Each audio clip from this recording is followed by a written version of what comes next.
Hi friends, Albert Einstein మెథడ్ని 240 ముక్కలుగా ఎందుకు చేశారో మీకు తెలుసా?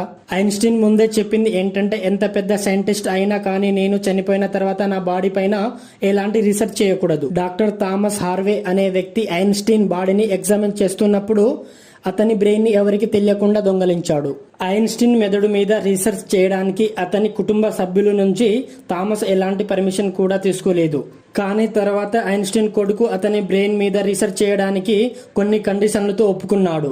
ఈ రీసెర్చ్ లో అన్నిటికంటే ముందు డాక్టర్ ఐన్స్టీన్ బ్రెయిన్ యొక్క బరువును చూస్తే అది 1230 గ్రాములు ఉంటుంది. ఒక నార్మల్ మనిషి బ్రెయిన్ కంటే అది చాలా తక్కువగా ఉంటుంది. దాని తర్వాత డాక్టర్ అతని బ్రెయిన్ ఒక్కొక్కగా 240 ముక్కలుగా కట్ చేసి పైన రీసెర్చ్ చేయడం కోసం ప్రపంచంలో ఉన్న న్యూరో సైంటిస్ట్ దగ్గరికి ఆ ముక్కలను పంపించాడు. దాని తర్వాత తెలిసింది విషయం ఏంటంటే, దాని బ్రెయిన్ లో ఉన్న పెరాటిల్ ఒపరాక్లం అనే భాగం మిస్ అయి ఉంటుంది. ఈ పార్ట్ మన బాడీలో సెన్సరీ ఫంక్షన్ ను అదుపులో ఉంచుతుంది. బహుశా దీని కారణంగానే ఐన్స్టీన్ పెద్ద పెద్ద ప్రాబ్లం ని కూడా చాలా ఈజీగా చేసేవాడు. ఇలాంటి కొత్త విషయాల కోసం మా ఛానల్ ని సబ్స్క్రైబ్ చేసుకోండి.